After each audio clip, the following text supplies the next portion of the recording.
Hello everyone, online class 9th, subject history, chapter 1st, the French Revolution, फ्रांसीसी क्रांति. On the morning of 14 July 1789, the city of Paris was in a state of alarm. The king had commanded troops to move into the city. Rumors spread that he would soon order the army to open fire upon the citizen. Some 7,000 men and women gathered in front of the town hall and decided to form a pupil militia. They broke into a number of government buildings in search of arms. 14 जुलाई 1789 की सुबह Paris नगर में आतंक का माहौल था. सम्राट सेना को शहर में घुसने का आदेश दे दिया था. अफवाह थी कि वह सेना को नागरिक पर गोलियां चलाने का भी आदेश देने वाला है.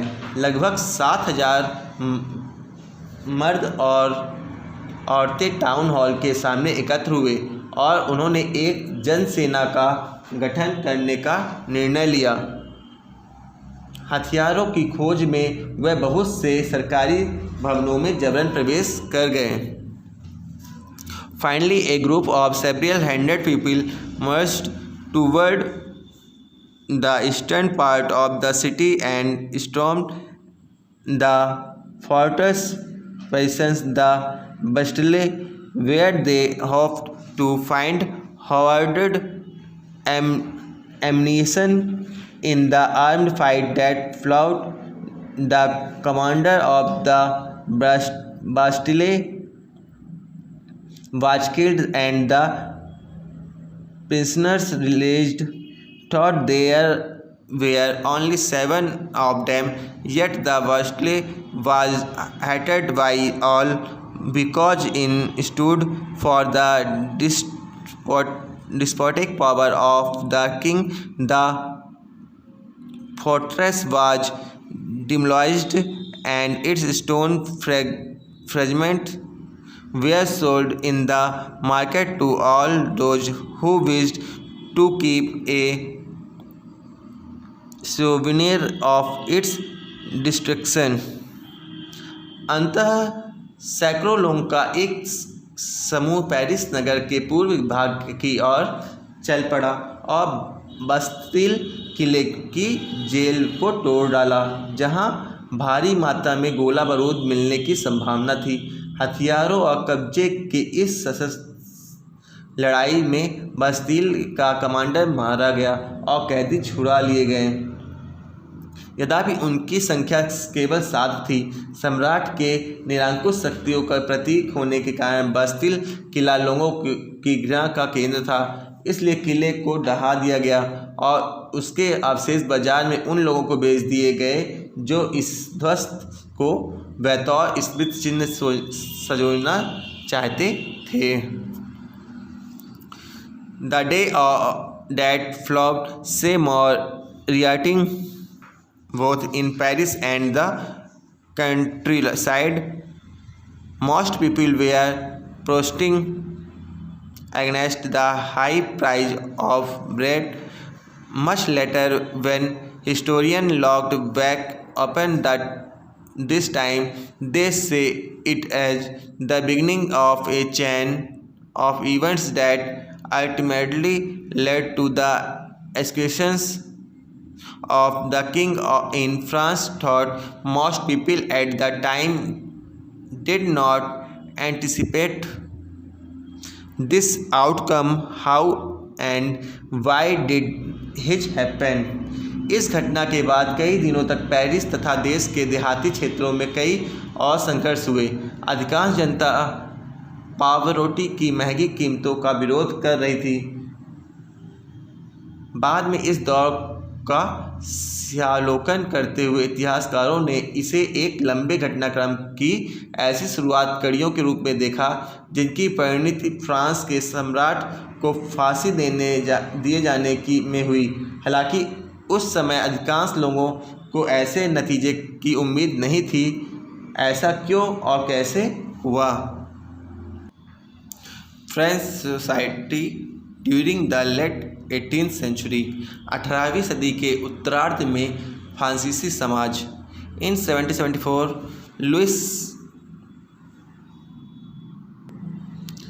of the Bourbon family of king ascended the throne of France. He was 20 years old and married to the Austrian princess Mary Austria.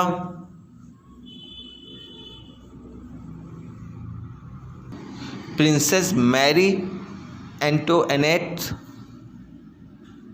Upon his accession, the new king found an empty treasury. Long years of war had drained the financial resources of France. Added to this was the cost of maintaining an extravagant court at the immense palace of Versailles. Under Louis France helped the 13 American colonies to gain their independence from the common enemy, Britain. The war added more than $1 billion to a debt that had already risen to more than $2 billion. Lenders who gave the state credit now began to charge 10% interest on loans, so the French government was obliged to spend an increasing percentage of its budget and interest payment alone to meet its regular expenses, such as the cost of maintaining an army, the court, running government offices or university. The state was forced to increase taxes, yet even these measures would not have sufficed. French society in the 18th century was divided into 3 states, and only members of the third state paid tax. सन 1774 में बूबो राजवंश के Louis France की राजगद्दी पर आसीन हुए और उस समय उसकी उम्र केवल 20 साल थी और उसका विवाह ऑस्ट्रिया की राजकुमारी मैरी एंटोइनेट से हुआ था।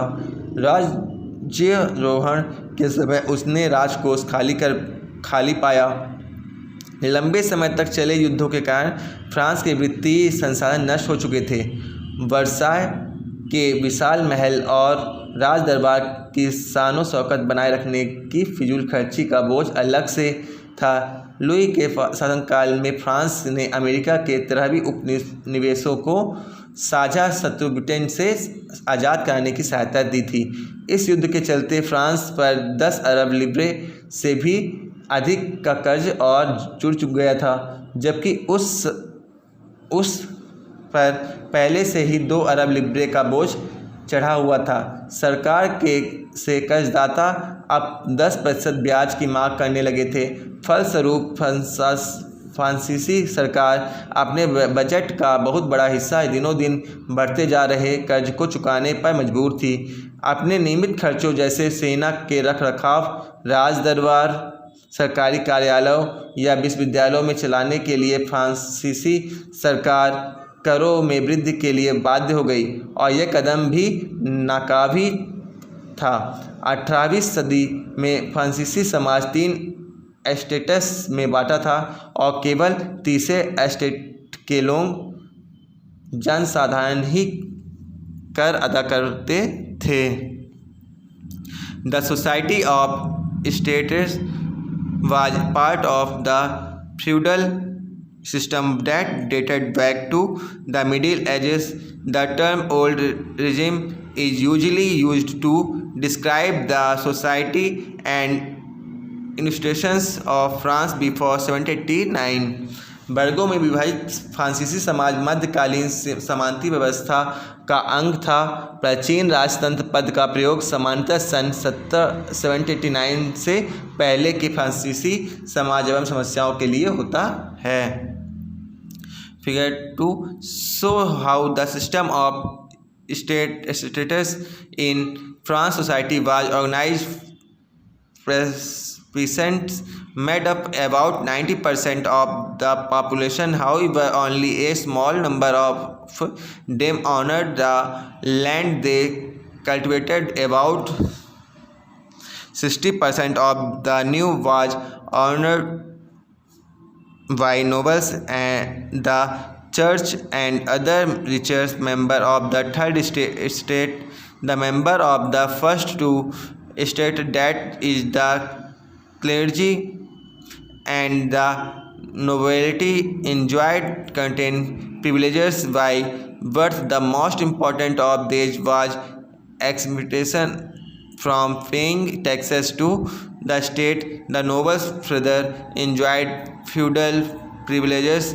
These included feudal dues, which they extracted from the peasant were obliged to render services to the lord, to work in his house and fields, to serve in the army, or to participate in building roads. फ्रांसीसी समाज की वर्ग व्यवस्था को दर्शाता है।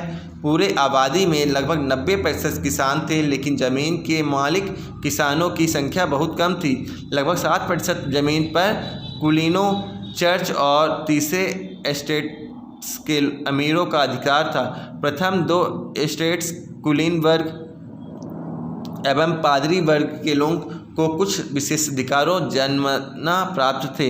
इनमें से सबसे महत्वपूर्ण विशेषाधिकार था राज्य को दिए जाने वाले करों से छूट। कुलीन वर्ग को कुछ अन्य सामंती विशेषाधिकार भी हासिल थे। वह किसानों से सामंती कर वसूल करते थे। किसान अपना स्वामी की सेवा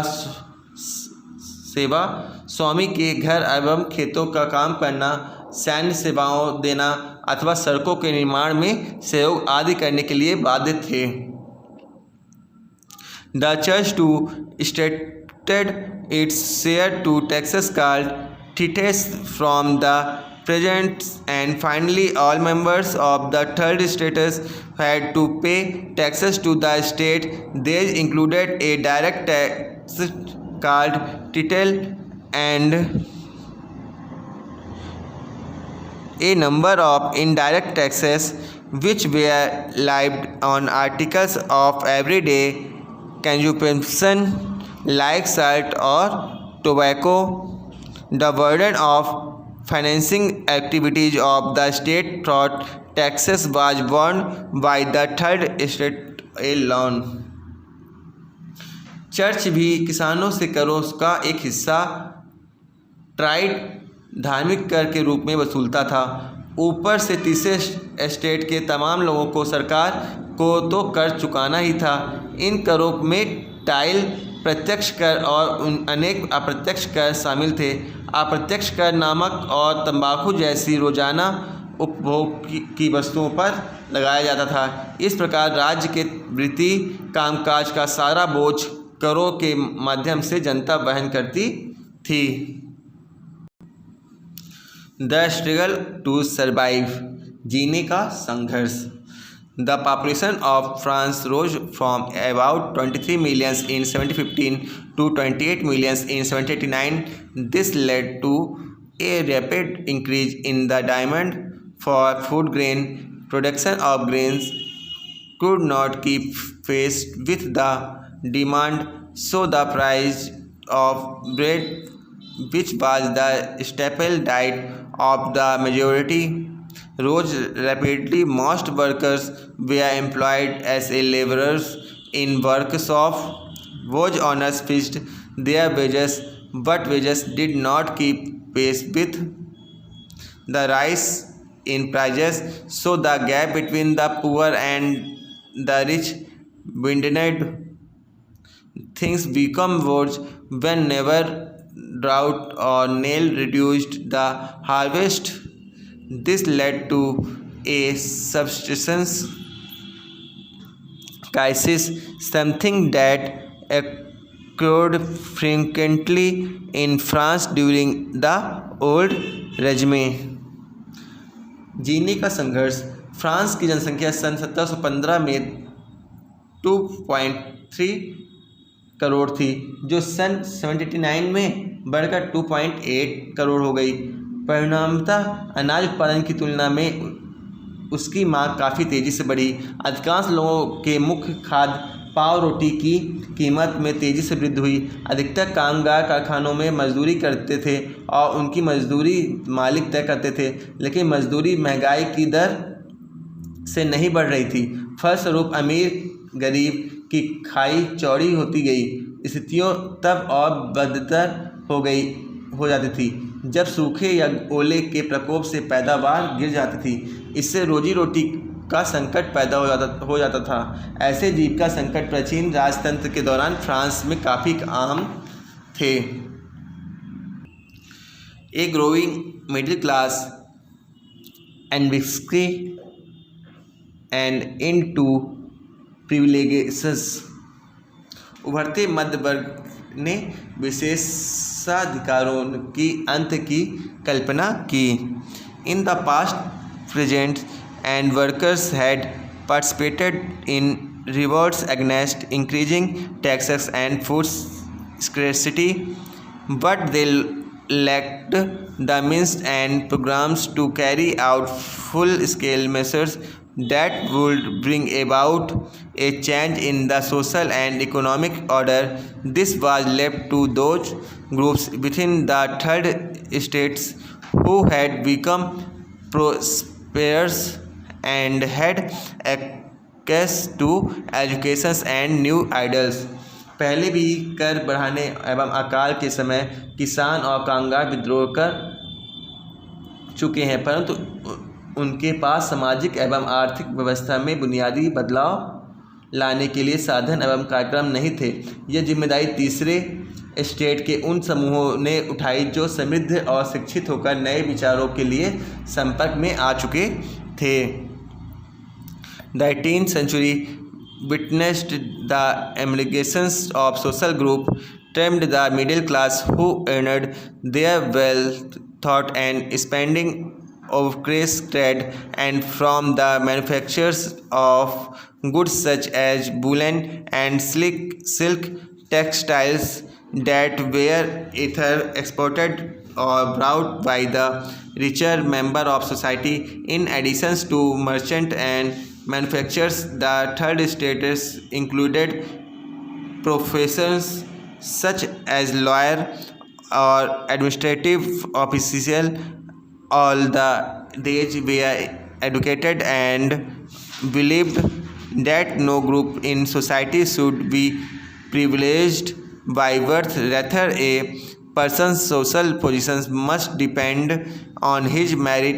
These ideas, investing a society based on freedom and equal law and opportunities for all, were put forward by philosophers such as John Locke and Jean Jacques Rousseau in his two treatises of government. Locke suggests to refute the doctrine of the divine and absolute right of the monarch. Rousseau carried the idea forward, proposing a form of government based on a social contract between people and their representatives in the spirit of the law. Montesquieu proposed a division of power within the government between the legislative, the executive, and the judiciary. This model of government was put into force in the USA after the 13 colonies declared their independence from Britain. The American constitutions and its guarantee of individual rights was an important example for political thinker in France. 18वीं सदी में एक नए सामाजिक समूह का उदय हुआ जिसे मध्य वर्ग कहा गया, जिससे फैलते समुद्र पारी व्यापार और ऊनी और रेशमी वस्त्रों का उत्पादन के बल पर संपत्ति अर्जित की थी। ऊनी और रेशमी कपड़ों का या तो निर्यात किया जाता था या समाज के समृद्ध लोग उसे खरीद लेते थे। तीसरे एस्टेट में इन सौदागरों एवं निर्माताओं के अलावा प्रशासनिक सेवा व वकील जैसे पेशेवर लोग भी शामिल थे। ये सभी पढ़े लिखे थे और इनका मानना था कि समाज के किसी भी समूह के पास जन्मना विशेषाधिकार नहीं होना चाहिए। किसी भी व्यक्ति को सामाजिक हैसियत के आधार पर उसकी योग्यता ही होनी चाहिए। स्वतंत्रता, समान नियमों तथा समान अवसरों के विचार पर आधारित समाज की यह परिकल्पना जॉन लॉक और जॉक रूसो जैसे दार्शनिकों ने प्रस्तुत की। आपने टू ट्राइजेज ऑफ गवर्नमेंट में लॉक के राजा के दैवी और निरंकुश अधिकारों के सिद्धांत का खंडन किया था। रूसो ने इस विचार के आगे बढ़ाते हुए जनता और उसके प्रतिनिधियों के बीच एक सामाजिक अनुबंध और आधारित सरकार का प्रस्ताव रखा।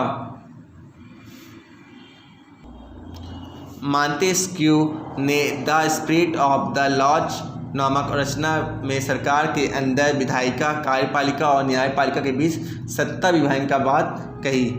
जब संयुक्त राज्य अमेरिका में 13 उपनिवेशों ने ब्रिटेन से खुद को आज़ाद घोषित कर दिया तो वह इस मॉडल की सरकार बनी। फ्रांस के राजनीतिक चिंतकों के लिए अमेरिकी संविधान और उसमें दी गई व्यक्तिगत अधिकारों की गारंटी प्रेरणा का एक महत्वपूर्ण स्रोत है। The ideas of these philosophers were discussed intensively in salon and coffee house and spread among people thought book and newspapers. These were frequently read aloud in groups for the benefit of those who could not read and write. The news that Louis planned to impose further taxes to be able to meet the expenses of the state generated anger and protest against the system of privileges.